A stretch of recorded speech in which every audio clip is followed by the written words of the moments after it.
नमस्कार, स्वागत है आप सभी का गणेश एस्ट्रो हेल्प में। मैं हूं आपके साथ डॉक्टर दिलीप और हाजिर हूं लेकर तुला राशि के लिए जुलाई महीने का राशिफल।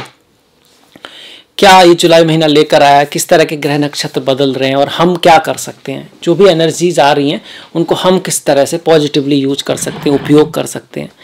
तो देखिए, ये चार्ट है आपका गोचर का। फिलहाल में इस तरह के जो हैं हमारे ग्रह हैं। देखिए, प्रथम भाव में लग्न में या पहली राशि में आपके कोई नहीं है। तुला राशि देखिए 7 नंबर है, पहला भाव है पर नंबर 7 है। 7 नंबर इसलिए क्योंकि तुला जो है काल पुरुष की 7वीं राशि है। ये द्वितीय भाव है, इसमें वृश्चिक जो कि काल पुरुष की 8वीं राशि है, उसमें केतु गोचर कर रहे हैं। चतुर्थ भाव में ये पहला, दूसरा, तीसरा, चौथा, चौथे भाव में काल पुरुष की 10वीं राशि मकर में शनि वक्री हो रहे हैं, वक्री होकर गोचर कर रहे हैं। पंचम भाव में गुरु हैं जो कि कुंभ राशि में गोचर कर रहे हैं। छठा, 7वां भाव आपका खाली है। अष्टम भाव में राहु काल पुरुष की दूसरी राशि वृषभ में गोचर कर रहे हैं। नवम भाव में काल पुरुष की तीसरी राशि मिथुन में बुध और सूर्य, माफ कीजिएगा, बुध और सूर्य गोचर कर रहे हैं। सूर्य यहाँ पर 16 तारीख तक है, 16 तारीख को वो कर्क में चले जाएंगे। इसी वजह से इस महीने कर्क संक्रांति होगी और इस महीने देवयानी या पद्मा एकादशी भी होगी। उसके बाद से 4 महीने तक हम कोई शादी विवाह का मुहूर्त वगैरह बंद रहेंगे। और ये दसम भाव है जिसमें कर्क राशि है, जिसमें सूर्य, मंगल और शुक्र हैं। देखिए, सूर्य यहाँ भी दिख रहे हैं, यहाँ भी दिख रहे हैं, क्योंकि 16 तारीख तक वो मिथुन राशि में है, उसके बाद कर्क राशि में आ रहे हैं। मंगल लगभग पूरे महीने यहाँ पर रहेंगे 20 तारीख तक। 20 के बाद वो आपके एकादश भाव में सिंह राशि में जाएंगे। शुक्र जो है 17 तारीख तक तो रहेंगे आपके दसम भाव में कर्क राशि में, और 17 तारीख के बाद सिंह राशि में जाएंगे, आपके एकादश भाव में जाएंगे। तो ये रहेगी ग्रहों की स्थिति। अब इसके रिजल्ट पे आ जाते हैं। देखिए, सबसे पहले आपके लग्नेश को देख लेते हैं, क्योंकि लग्नेश बहुत महत्वपूर्ण होता है।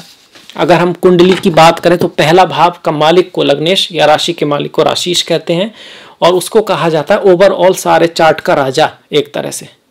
मतलब वो अगर पीड़ित है, लग्नेश पीड़ित है, लग्न भाव पीड़ित है, तो बाद में कितने भी राजयोग, लक्ष्मी योग, सरस्वती योग हो, कुछ खास हो नहीं पाता, रिजल्ट नहीं दिखता। हालांकि योग कुंडली में दिखते हैं, और ऐसे में लोग ज्योतिषी के पास भी जाते हैं, कहते समय तो ठीक है पर फिर भी कुछ हो नहीं रहा है क्योंकि लग्नेश ही कमजोर है।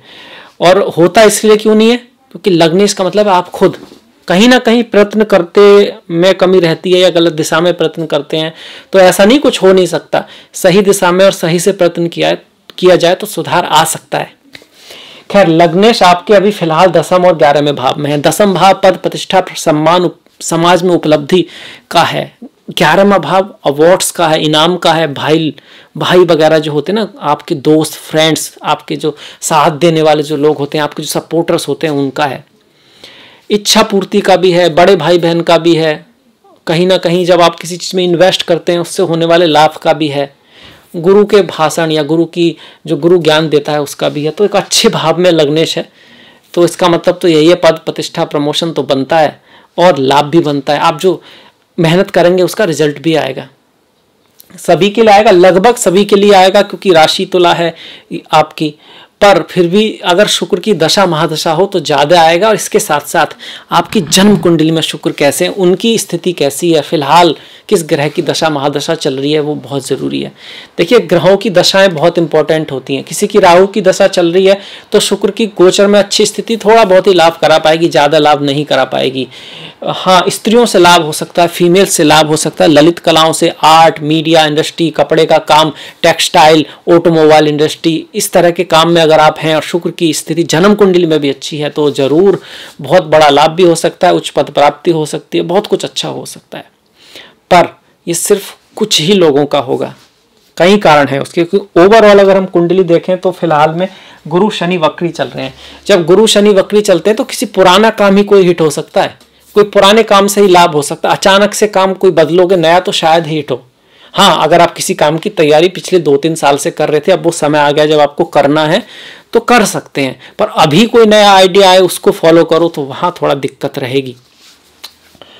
अगर शुक्र की है फिर भी अच्छा है, शुक्र की अगर दशा महादशा चल रही है, शुक्र की कुंडली में स्थिति अच्छी है तो आपके लिए बढ़िया समय है। इसके बाद आते हैं मंगल को, क्योंकि मंगल पर आना जरूरी है। मंगल नीच के हैं कोई भी ग्रह नीच का अच्छा नहीं होता। अगर उसकी दशा महादशा है तो फिर प्रॉब्लम और ज़्यादा है। इसके साथ साथ अगर वो कुंडली में शुभ है तो नीच का गोचर में आएगा भी तो कुछ खास उखाड़ नहीं पाएगा, कुछ खास बिगाड़ नहीं पाएगा, कैसे भी कह सकते हैं। बात समझने की है, बात अर्थ की है। पर अगर जन्म कुंडली में स्थिति खराब है और गोचर में भी खराब हो और उसके साथ दशा महादशा भी आ जाए, मैं तब की बात कर रहा हूँ, तो उससे डरने की जरूरत नहीं है, क्योंकि ये जो कंडीशन है वो किसी एक आध पर ही लागू होगी। किसी का जन्म कुंडली में स्ट्रांग हो सकता है, भले ही दशा महादशा चल रही हो फिर भी उतना नुकसान नहीं होगा। किसी का जन्म कुंडली में स्ट्रांग ना भी हो पर दशा महादशा नहीं होगी। तो सारी चीज़ें कि जन्म कुंडली में स्ट्रांग भी ना हो, दशा महादशा भी चल रही हो, तब फिर दिक्कत आएगी। क्या दिक्कत आ सकती है? स्पाउस के साथ, पत्नी के साथ, पति के साथ, अपना गर्लफ्रेंड या बॉयफ्रेंड, प्रेयसी, प्रेमिका के साथ रिश्तों में थोड़ी खटास आ सकती है। और उसका जो कारण रहेगा वो घर में कहीं ना कहीं, घर में आपका कुछ घर को लेकर कोई बात हो सकती है, घर में कलह हो सकता है, या फिर काम को लेकर, ईगो को लेकर, कौन करेगा क्या नहीं करेगा, किसी रेस्पॉन्सिबिलिटी को लेकर कुछ दिक्कत आ सकती है। ये तभी होगा अगर मंगल कुंडली में अच्छे ना हो तब। इसके साथ साथ ये भी दिखाता है कि धन जो है, धन के लिए जब आप प्रयास करेंगे तो धन के लिए जाने की जगह आपको किसी अच्छे कार्य के लिए जाना है तो फल ज़्यादा बेटर रहेगा। मतलब आपका जो एम है वो पैसा ना होकर कोई अच्छा गोल होना चाहिए, कुछ उपाधि होनी चाहिए, कुछ फेम होना चाहिए, तो सही रहेगा। अगर आप लिटरली मनी के लिए जाएंगे, किसी भी काम के थ्रू बस पैसे के लिए जाएंगे, तो ये महीना थोड़ा सा आपको निराशा दे सकता है। क्या करें, अपनी तरफ से क्या करें? अगर मंगल खराब है कुंडली में और महादशा भी है तो फिर क्या कर सकते हैं? देखिए, हनुमान जी की पूजा करें। पहली बात तो बजरंग बली का पाठ, आप हनुमान चालीसा पढ़ सकते हैं, सुंदरकांड पढ़ सकते हैं, उनको सिंदूर चढ़ा सकते हैं, उनके चरणों से सिंदूर लेकर माथे पर टीका लगा सकते हैं। और जब भक्ति करें तो प्रभु के प्रति आकर्षण, प्रभु के प्रति प्रेम, समर्पण होना चाहिए। सिर्फ पढ़ने से कुछ नहीं होगा, उनके गुणों को भी जीवन में उतारना होगा। फिर जो कहा कि आप जो है कि पैसे के लिए नहीं जाएंगे, आप सम्मान के लिए जाएंगे, आप रेस्पेक्ट के लिए जाएंगे, आप परफॉर्मेंस के लिए जाएंगे तो पैसे का लाभ हो जाएगा। पर अगर आप सिर्फ पैसे के लिए जाएंगे तो वहाँ दिक्कत आ सकती है। इस चीज़ का आपको ध्यान रखना है। पिता के साथ संबंधों में थोड़ा बहुत खटास रह सकती है, थोड़ा बहुत खटास रह सकती है 20 तारीख तक। या फिर पिता के साथ भले ही ठीक रहे मामला, पर पिता के खुद जो उनकी वाणी है, उनकी वाणी थोड़ी कटु हो सकती है, उनको धन का कोई थोड़ा बहुत नुकसान हो सकता है। ये सब कब होगा? जब मंगल की दशा महादशा हो। अगर शुक्र की है तो बहुत बढ़िया रहेगा, जैसा कि हमने बात की है। इसके बाद हम आ जाते हैं सूर्य के ऊपर। सूर्य नवम और दसम में है। दसम में सूर्य अच्छे माने जाते हैं, तो 16 तारीख के बाद अगर सूर्य की दशा महादशा है तो प्रमोशन हो सकता है। आप ट्राई कर रहे थे, जॉब की ट्राई कर रहे थे, जॉब मिल सकता है। अगर सूर्य की दशा महादशा है आपकी तो आपके पास खुद कोई अपॉर्चुनिटी लेके आ सकता है 16 तारीख के बाद कि भाई इस तरह का काम है, आपको चाहिए क्या, इस तरह की पॉसिबिलिटी बन सकती है अगर सूर्य की दशा महादशा है। और कुंडली में भी सूर्य की स्थिति मजबूत होनी चाहिए। आप इसको ऐसे समझ लीजिए कि जन्म कुंडली में आपका भाग्य लिखा है। अभी तो गोचर तो करोड़ों लोगों का है, सबका तो अलग अलग होगा, तो भाग्य तो वहीं लिखा है। तो पहले वहाँ लिखा तो हो तभी तो मिलेगा, लिखा नहीं है तो मिलेगा कैसे? और फिर जब लिखा भी है तो फिर समय पे मिलेगा, समय आना चाहिए, वो कुंडली से ही पता लगेगा। पर गोचर से ये पता जरूर लग रहा है कि ये सारी घटनाएं इस राशि वालों के में हो सकती हैं। तो किसी के लिए कोई, किसी के लिए कोई, किसी के लिए कोई, और किसी के लिए तो बहुत कुछ अलग भी हो सकता है, डिपेंडिंग अपॉन कैसे ग्रह नक्षत्रों में किस जगह व्यक्ति ने जन्म लिया है। सूर्य को शुभ रखने के लिए, सूर्य का थोड़ा अच्छा रिजल्ट लेने के लिए क्या करें? वैसे तो हर दिन हमको करना चाहिए सूर्य का उपाय। सूर्य ग्रहों के राजा हैं, सूर्य हमारी आत्मा है। सूर्य नमस्कार करना चाहिए, सूर्य को जल देना चाहिए। मैं नमस्कार की बात कर रहा हूँ, जो योगा है उसकी कम से कम 7 बार तो करना ही चाहिए। हेल्थ अच्छी रहती है, आपका मन बैलेंस में रहता है, स्वास्थ्य अच्छा रहता है। और जब मन अच्छा हो, स्वास्थ्य अच्छा हो, तो आप अवेयर रहेंगे, आपका मन मस्तिष्क थोड़ा शांत रहेगा, आप अच्छी तरह से चीज़ों का अवलोकन करेंगे तो सही रास्ता चुनेंगे। सही रास्ता चुनेंगे तो उस पर आगे बढ़ने की कोशिश भी करेंगे, और आगे बढ़ेंगे, सही रास्ते पर चलेंगे तो कहीं ना कहीं आपको सफलता मिलनी है। इसलिए सूर्य नमस्कार करना, सूर्य को जल देना बहुत ज़रूरी है। जल देते वक्त उसमें आप कुमकुम या सिंदूर ले सकते हैं, लाल पुष्प ले सकते हैं, हल्दी भी ले सकते हैं। और जितना सूर्य को जल देना जरूरी है, उतना ही सूर्य नमस्कार करना भी जरूरी है, बहुत जरूरी है। इसके बाद आदित्य हृदय स्तोत्र का पाठ भी कर सकते हैं। हाँ, अगर किसी ने कभी सूर्य नमस्कार नहीं किया है और अब एज आपकी थोड़ी ज़्यादा है तो आपके लिए टफ हो जाएगा, उसमें आप थोड़ा थोड़ा शुरुआत कर सकते हैं जो आपसे हो पाए। और जो यंग हैं, लड़के हैं, लड़कियां हैं, उनको ज़रूर करना चाहिए। सूर्य की जब तक 16 तारीख से पहले की जो स्थिति है नवम भाव में, वो भी आप कहोगे कि अच्छी है, पर थोड़ा सा पिता के साथ या बॉस के साथ थोड़ी अनबन का चांस बनता है। अदरवाइज सूर्य नवम भाव में आपको ना प्रेडिक्टेबिलिटी देते हैं, आप फ्यूचर बता सकते हैं, आपको थोड़ा सा जो आइडिया होगा ना वो भविष्य का दिखाई देगा थोड़ा सा। और जब सूर्य नवम भाव में हो तो पितरों के प्रति अगर आप रेस्पेक्ट व्यक्त करते हैं, पितरों के लिए कुछ दान पुण्य करते हैं, तो उसका रिजल्ट आपको थोड़ा जल्दी मिलता है। वैसे तो सभी को मिलता है, इसीलिए कहा भी गया है शास्त्रों में कि अमावस्या हर महीने आती है, उस दिन संक्रांति के दिन हमें थोड़ा दान पुण्य अपने पितरों के लिए करना चाहिए। उन्हीं को नहीं जिनको पितृ श्राप है या कुछ है, सभी को थोड़ा सा करना चाहिए। ये हमारी रेस्पेक्ट को दिखाता है, ये हमारे एटीट्यूड को दिखाता है। ये ठीक उसी तरह ईश्वर को थोड़ी ना आपसे पैसा चाहिए या धन चाहिए कि हम पे वहाँ जाएं, दीपक जलाएं, ईश्वर को नहीं चाहिए, पर हमारा एटीट्यूड है, ये हम है, हमारा कर्म है, और रिजल्ट भी हम ही जनरेट करते हैं। इसी को भगवान श्री कृष्ण ने कहा है कि कर्म प्रधान है संसार, और इसमें तो ईश्वर भी नहीं आते बीच में। तो वो हमारा ही एटीट्यूड है, हमारा ही कर्म है, और उसका रिजल्ट भी हमको ही मिलता है। ऐसा नहीं कि पितर वहाँ पे बैठे हुए हैं और आपको नाराज करने, आपने कुछ नहीं किया तो नाराज करने, मतलब बैठे हुए हैं कि आपको हम दंड देंगे, ऐसा नहीं है। हमारा कर्म है, इसलिए रिजल्ट भी हम खुद ही जनरेट कर रहे हैं अपने लिए। सूर्य के बाद अगर हम बुध की बात करें, बहुत अच्छा, बहुत खूबसूरत, भाग्य का स्वामी भाग्य में ही बैठा है, वो भी लाभ के साथ। तो मतलब भाग्य से लाभ होगा, भाग्य साथ देगा। दर्शन, अध्यात्म, education, teaching, law, marketing, communication, journalism, teaching, doctor, physician, इस तरह का आपका व्यापार का कोई काम है तो आप बहुत अच्छा कर सकते हैं। लंबी यात्रा के लिए अच्छा, उच्च शिक्षा प्राप्ति के लिए अच्छा है। ओवरऑल अच्छा समय है अगर बुध की दशा महादशा है, और बुध और सूर्य की है एक साथ, तो शुरू के 15 दिन बहुत अच्छे हो सकते हैं। उसके बाद के भी अच्छे हैं, पर शुरू के 15 दिन में कुछ बड़ा हो सकता है, बड़ा लाभ हो सकता है, बड़े धन की प्राप्ति हो सकती है भाग्य से। और भाग्य किससे बनता है? कर्म से। कौन पहले आता है? कर्म ही पहले आता है। तो अभी नहीं भी हो रही है तो कर्म करना पड़ेगा। कर्म करोगे तो आज नहीं तो कल होगा ही होगा। कल की बात तो बहुत बड़ी बात है, अभी भी करोगे तो अभी भी होता है। जैसे कि आप किसी को हेल्प करते हो, आप दिल से, तुरंत उसी समय आपको खुशी होती है? नहीं होती है? होती है। तो रिजल्ट तो अभी मिल रहा है ना। आप ये क्यों एक्सेप्ट करते हो कि आपने जब किसी को हेल्प किया उसके बाद कोई आके आपकी हेल्प करेगा, उसको सिर्फ आप मानते हो कि वो उसका रिजल्ट है। जब आप किसी की हेल्प कर रहे हो, आपको खुशी जो हो रही है, क्या उसको पैसों से खरीद सकते हैं? नहीं खरीद सकते हैं। तो तुरंत असर होता है, बाद में तो होता ही है पर तुरंत भी होता है। जब भी कोई आप अच्छा काम करते हो, ठीक बुरा काम भी यही, आप गुस्सा होइए, गुस्सा होने के समय ही आपके शरीर में ना नेगेटिव ऊर्जाएं, नेगेटिव तत्व बनने लगते हैं, पॉइजनस तत्व बनने लगते हैं। तो तुरंत ही रिजल्ट चालू हो गया, तुरंत। हाँ, कभी कभी उसका कुछ बाद में भी हो सकता है, गुस्से में आपने कुछ कह दिया और उसने आपका नुकसान कर दिया, वो एक अलग है। पर वैसे भी इंस्टेंट असर होता है अच्छाई का और बुराई का। तो अच्छाई के पथ पर चलिए, अच्छा करते रहिए। और अगर कुछ बड़ा करना है तो कुछ बड़ा बदलाव लाना पड़ेगा।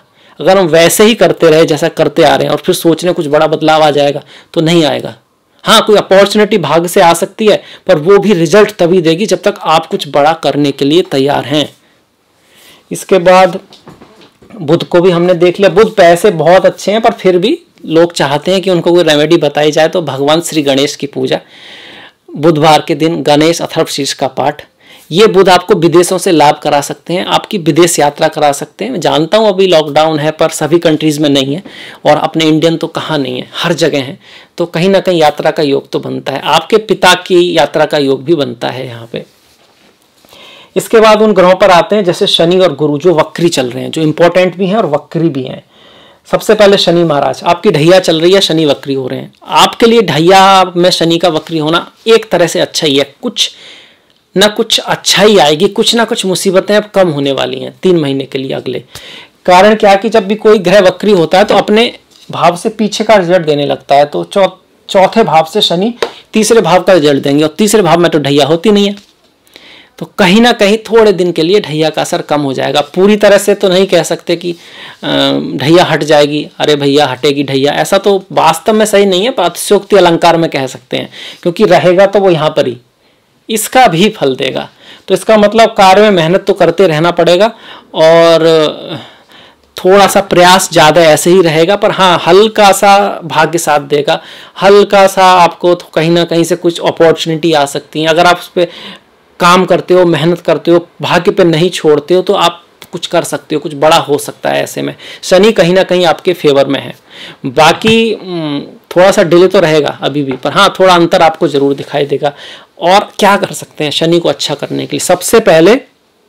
सबसे पहले जो है डिसिप्लिन, हार्डवर्क, मेहनत। डिसिप्लिन बहुत बड़ी चीज़ है, जानना अपने आप में बहुत ज़रूरी है, पर उससे भी बड़ा डिसिप्लिन है। अब जैसे सभी लोग जानते हैं सुबह जॉगिंग करना अच्छा है, कर कितना पाते हैं?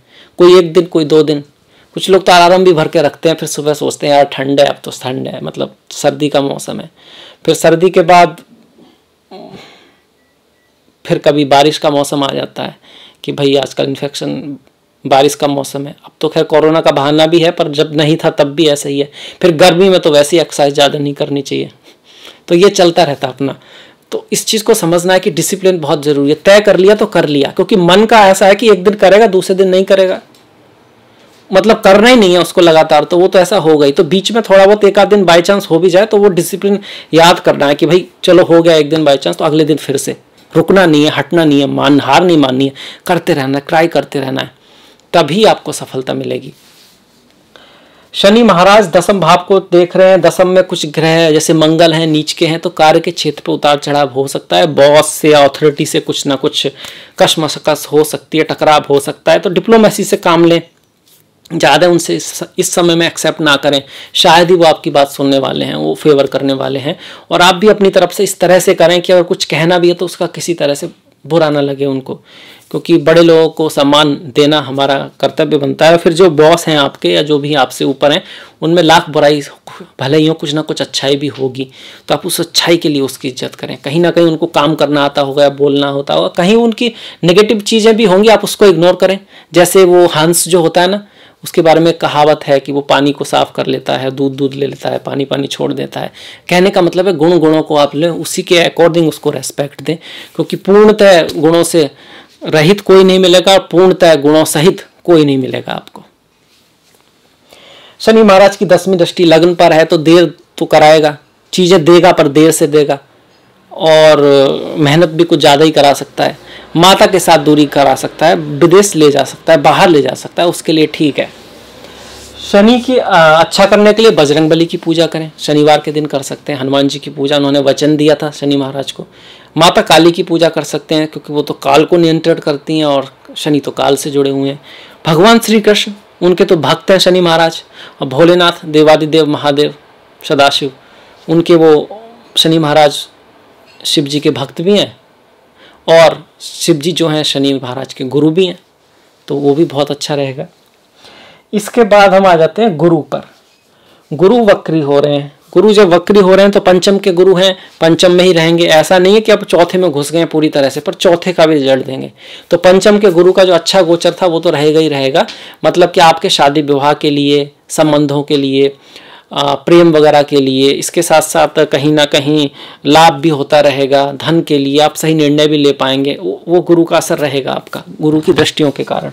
1 2 3 4 5वें भाव पे गुरु की दृष्टि है, तो विदेश यात्रा, हायर एजुकेशन, टीचर गुरु आदि का आशीर्वाद आपके साथ रहेगा। 11th भाव पर जो है आपको रियल एस्टेट से लाभ हो सकता है 20 तारीख के बाद, और कहीं ना कहीं स्टॉक मार्केट से भी लाभ हो सकता है, उसके लिए भी अच्छा समय है, और आप सही निर्णय भी ले पाएंगे। पर एक बात यहाँ सोचने वाली है कि गुरु हैं तो पंचम में भी और चतुर्थ का रिजल्ट भी दे रहे हैं, पर हैं वक्री।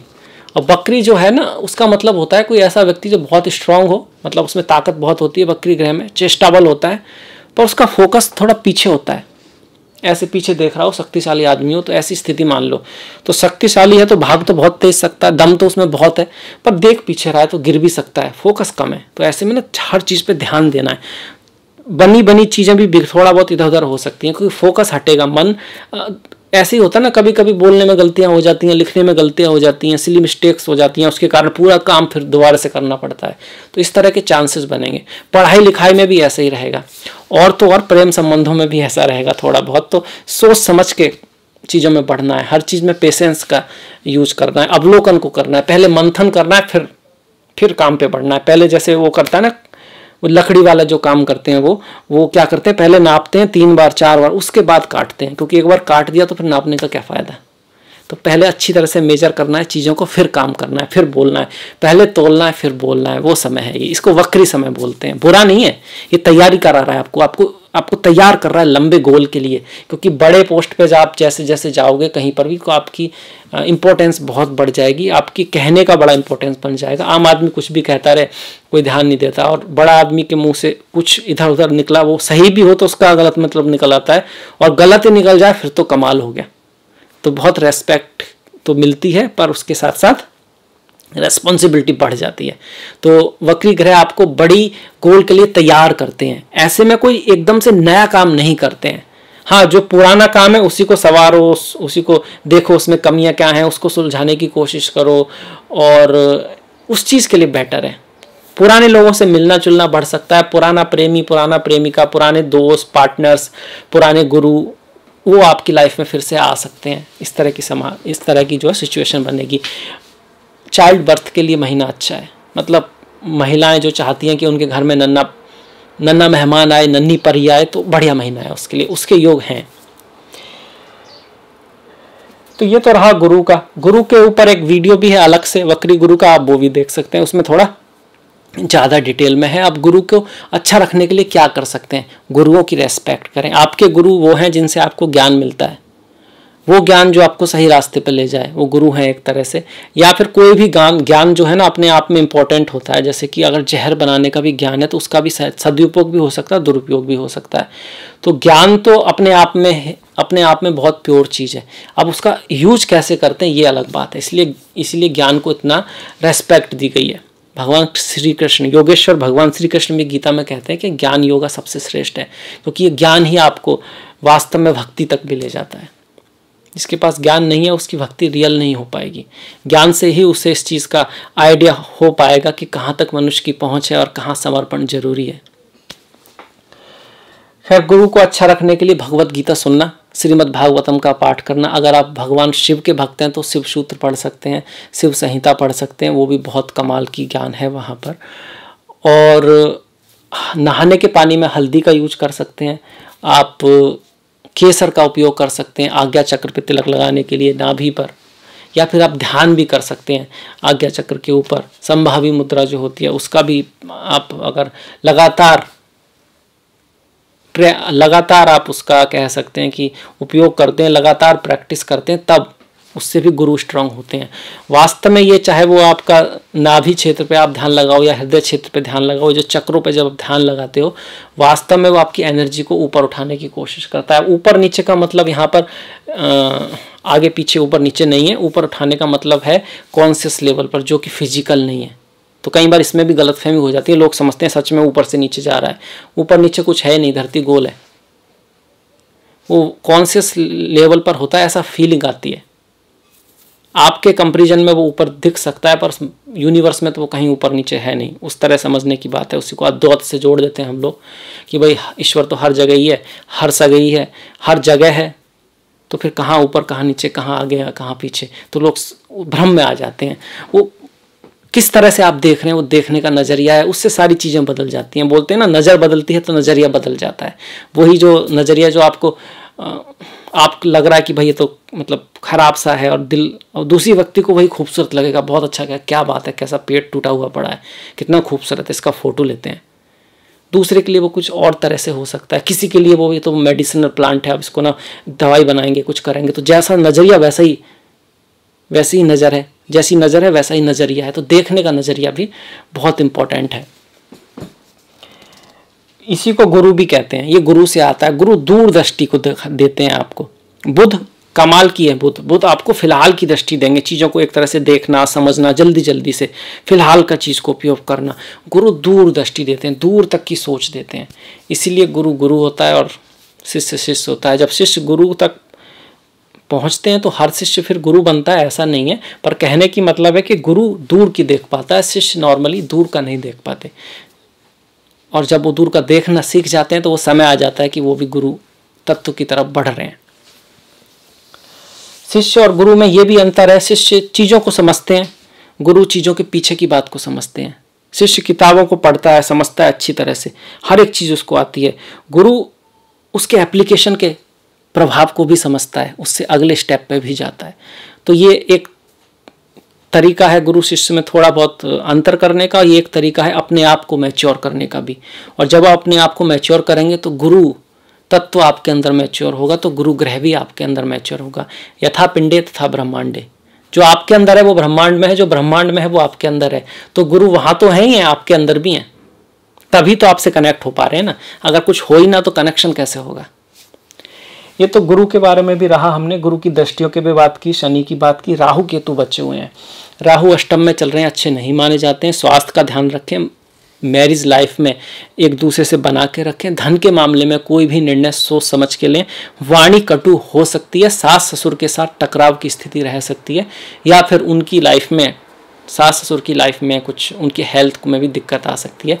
पति पत्नी एक दूसरे के लिए भी एक दूसरे का ख्याल रखें। अगर राहु केतु या शनि की दशा चल रही है तो क्या रेमेडी कर सकते हैं। देखिए, राहु के मामले में माता दुर्गा की बेस्ट रेमेडी होती है। माता दुर्गा का ध्यान करें बुधवार की शाम को। और केतु के लिए श्री गणेश जी की पूजा बुधवार की शाम को बहुत बेस्ट होती है। दान पुण्य के हिसाब से राहु में आप इलेक्ट्रॉनिक चीज़ों का दान कर सकते हैं, बैटरी आदि का दान कर सकते हैं। नारियल को अपने सर के ऊपर से एंटी क्लॉकवाइज 7 बार घुमाकर पानी या मंदिर में छोड़ सकते हैं। जौ का भी इसी तरह प्रयोग कर सकते हैं। केतु के लिए आप कुत्ते जो होते हैं उनको खाना खिला सकते हैं, मछलियों को खाना खिला सकते हैं। और केतु का संबंध छोटे, जो राहु केतु दोनों का, जो चींटियाँ वगैरह जो होते हैं छोटी छोटी, उनसे भी होता है। उनको आप मीठी रोटी वगैरह डाल सकते हैं। ये कुछ दान के तरीके हैं, वो आप कर सकते हैं। और केतु का असली रेमेडी राहु केतु की दोनों की क्या है, वो ज्ञान है, मन की पवित्रता है, सच्चाई के रास्ते पे चलना है, क्योंकि मन के हैं ये दोनों। South node of the moon, north node of the moon, मन की माया है राहु केतु। मन ने जो माया रचाई है, जिसके कारण जन्म पे जन्म हो रहा है, जो कार्मिक प्लेनेट है वो राहु केतु ही है।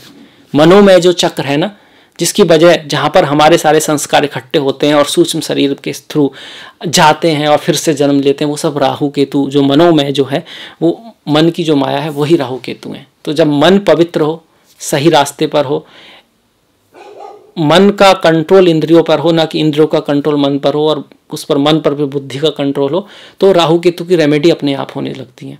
वैसी रेमेडियों के अलावा अपने माता पिता की रेस्पेक्ट रखना, सूर्य को जल देना, क्योंकि सूर्य प्रकाश है और जब प्रकाश बढ़ता है तो छाया अपने आप कम होती है। राहु केतु छाया है, ये भी एक रेमेडी है। पर इसका ध्यान सिर्फ सूर्य को जल देने के साथ साथ अपने जीवन में भी समझना है ना कि सूर्य प्रकाश है, प्रकाश बढ़ाना है। प्रकाश मतलब प्रकाश ज्ञान का सूचक है, ज्ञान, बुद्धि। और जब ज्ञान का भी लेवल होता है, एक व्यक्ति का अगर लेवल ज्ञान थोड़े नीचे लेवल पर है, वो बहुत चीज़ें तेज़ी से तो समझ सकता है, पर उसके ये बात समझ में मुश्किल आएगी कि सबकी भलाई में उसकी भलाई है। वो सोचेगा अपने आप, उसके अंदर वो एनिमल इंस्टिंक्ट है, वो सेफ्टी वाली, सिक्योरिटी वाली, आगे बढ़ने के लिए खुद को मजबूत करने वाली। एक है थोड़ा नेक्स्ट लेवल पर, आगे बढ़ने के लिए सबका साथ होना चाहिए, सभी मजबूत होने चाहिए। सारे संसार का विकास में ही आपका विकास है। आप अलग से विकास करके भाग, मतलब निकल नहीं सकते। अगर आसपास आपके गरीबी है, प्रॉब्लम है, तो आपको भी एक दिन प्रॉब्लम में आना ही है। तो सबकी अच्छाई में आपकी भी अच्छाई है। ये जो डेवलपमेंट है, इवोल्यूशन है, वो मनुष्य की तरफ जाता है। अब जैसे जैसे आप नीचे जाएंगे वहाँ पर सिक्योरिटी है, सेफ्टी है, अपने लिए लड़ाई है। अब जैसे जैसे आप ऊपर जाएंगे वहाँ पर एक समाज है, दुनिया है, और सभी के बारे में सोचा जा रहा है। तभी सभी मिलके आगे जा सकते हैं, अन्यथा उसको टूटना ही है। अगर ये नहीं होगा तो वो चीज़ टूटनी है। तो ये भी समझने वाली बात है। राहु केतु का भी हो गया। राहु केतु के बाद अब हम आ जाते हैं त्योहारों पर इस महीने के, कि इस महीने के क्या क्या त्योहार हैं। सबसे पहले तो गुरु पूर्णिमा है। जितना सम्मान गुरु को हमारे शास्त्रों में मिला है, सनातन धर्म में मिला है, उतना कहीं नहीं मिला है। गुरु ब्रह्मा गुरु विष्णु गुरु देव महेश्वरा, गुरु साक्षात परम ब्रह्म तस्मै श्री गुरुवे नमः। गुरु गोविंद दो खड़े काके लागू पाए, बलहारी गुरु आपने गोविंद दिए बताए। तो क्वेश्चन यहाँ आएगा, हाँ इतना सम्मान मिला गुरुओं को, ठीक है, हमारे यहाँ गुरुओं को पूजा भी दिया जाता है, ये वो फलाना ठिकाना, तो इंडिया को क्या मिला, भारत को क्या मिला? उसकी पहचान, भारत की पहचान आज किस चीज़ से है? एजुकेशन में भारत अच्छा हो रहा है, वो सब ठीक है, पर भारत की मूल पहचान किस चीज़ से है? योगा से है, मेडिटेशन है, शास्त्र से है, दर्शन से है, स्पिरिचुअलिटी से है, संस्कारों से है। इन सबको आप हटा दो तो भारत में और बाहर अंतर ही क्या है। यही वो चीज़ है जो हमें यूनिक बनाती है, यही हमारी जड़ें हैं। और कुछ लोग इस पर ही कुठाराघात कर देते हैं कह के कि कोई गुरु ऐसा है या कोई गुरु वैसा है। कुछ लोग ऐसे हो सकते हैं, पर कितने सारे अच्छे गुरु, दर्शन, शिक्षाएं जो हमारे भारत में है वो कहीं और हैं क्या? एक ही सनातन धर्म में निर्गुण पूजा है, शक्ति पूजा है, पुरुष रूप में ईश्वर की पूजा है, प्रकृति रूप में ईश्वर की पूजा है, बिना रूप में ईश्वर की पूजा है, हर चीज़ का सम्मान है। अब कुछ कुरीति कहीं से आ जाती है वो तो हर जगह है, पर एक ही उसमें ऐसा कुछ तरीका नहीं है पूजा पद्धति का जो इसी धर्म में एक में ही ना हो। सब कुछ है व्यक्ति के डेवलपमेंट के अनुसार या उसकी रुचि के अनुसार। भक्ति योग भी है, ज्ञान योग भी है, लय योग भी है, तो हर तरह का योग है। हठ योग है, आपका राजयोग है। तो ये जो खूबसूरती हिंदू धर्म में है, या आपको सनातन धर्म कहें तो ज़्यादा बेटर है। क्या क्यों है वो? इसी कारण है कि हमने जिन लोगों के अंदर दुनिया को अलग तरह से देखने की क्षमता थी तो उनको एक्सप्रेस करने दिया, चाहे वो आपके कबीर रहे हों या फिर कोई और हों। सब तरह के दर्शन के जितना सभी तरह का सबको फ्रीडम मिली है। जो कह रहा है सुना उनको, उस तरह के उनके शिष्य भी बने, पर उसको एक फ्री इलाका रखा, उसको एक फ्रीडम दी गई, क्योंकि ये एक ऐसा है जो अध्यात्म का क्षेत्र है, यहाँ फ्रीडम का होना अनिवार्य है, नहीं तो फिर वो कुंठित हो जाएगा, वो बढ़ ही नहीं सकता आगे। तो इसी कारण से ये बहुत महत्वपूर्ण दिन है इंडिया में, भारत में ही इतना महत्वपूर्ण इसको माना जाता है, जितना बाहर किसी कंट्री में इतना महत्वपूर्ण नहीं होता। ये दिन मेडिटेशन, योगा, ध्यान, साधना, अपने गुरु के प्रति श्रद्धा भक्त करने के लिए भी बहुत उत्तम होता है। गुरु वेदव्यास जी की पूजा करते हैं, जिनके अपने गुरु हैं वो उनकी भी पूजा करते हैं, रेस्पेक्ट उनके प्रति व्यक्त करते हैं। 5 तारीख की योगिनी एकादशी है, 20 तारीख की आषाढ़ एकादशी। आषाढ़ एकादशी कुछ लोग आषाढ़ी एकादशी, देवयानी एकादशी, पद्मा एकादशी बोल देते हैं। इसके 40 दिन, माफ कीजिएगा 4 महीने तक ये त्योहार मुहूर्त जो होता है ना, शादी का मुहूर्त वगैरह है, तो वो नहीं निकालते हैं इस तरह से। मतलब बहुत इंपॉर्टेंट काम हो तो उसको थोड़ा सा पेंडिंग कर सकते हैं अगर पॉसिबिलिटी है तो। कई बार नहीं होती है पॉसिबिलिटी, तो तब की बात अलग है। 7 और 21 तारीख का प्रदोष व्रत है, 8 तारीख की शिवरात्रि है, जो भगवान भोलेनाथ के प्रभु शिव शंकर के भक्त हैं उनके लिए बहुत इंपॉर्टेंट डे है। इसके बाद 27 तारीख की अंगारक की संकष्टी है, विघ्न विनाशक गणपति जो है उनका दिन है। 9 तारीख की अमावस्या है। जिनकी कुंडली में पितृश्राप हो, पितृदोष हो, प्रेत श्राप हो, राहु की कुछ प्रॉब्लम हो, तो अमावस्या का व्रत बताया जाता है। इस दिन दान पुण्य जप आदि भी बताए जाते हैं, वो खुद ही आपको करने होते हैं। अगर कोई कहता है कि भाई कोई दूसरा ही करेगा, आप कर ही नहीं सकते, तो फिर वहाँ कुछ गड़बड़ है। गीता का 7वें अध्याय का पाठ भी अमावस्या को बहुत बढ़िया माना जाता है। 16 तारीख की संक्रांति है। संक्रांति हमेशा ही एक आध्यात्मिक दिन है। सूर्य परिवर्तन करते हैं। सूर्य है आत्मा, आत्मा है तो परमात्मा है, या आत्मा का रास्ता परमात्मा से ही जाता है। तो इस दिन भी जप तप दान का बहुत महत्व है। जो लोग संक्रांति को ही पैदा होते हैं ना, उनके लिए संक्रांति का व्रत बहुत अच्छा माना जाता है, बाकी के लिए भी। 12 जुलाई शुक्ला द्वितीया को जगन्नाथ यात्रा है, जो सनातन धर्म का बहुत महत्वपूर्ण त्यौहार है। जगन्नाथ मतलब सारे संसार के नाथ। इस दिन प्रभु जगन्नाथ के साथ साथ माता सुभद्रा और बलदेव जी या बलराम जी की भी पूजा होती है। तो ये था मेरी तरफ से तुला राशि के लिए जुलाई का राशिफल। अगर आपको पसंद आया तो प्लीज़ लाइक कीजिएगा, शेयर कीजिएगा, घंटी वाला बटन दबाना मत भूलिएगा। इसी के साथ मैं आपसे विदा लेता हूँ। मिलेंगे अगले वीडियो में। तब तक के लिए अपना ख्याल रखें, अपनों का ख्याल रखें, सभी का ख्याल रखें। नमस्कार।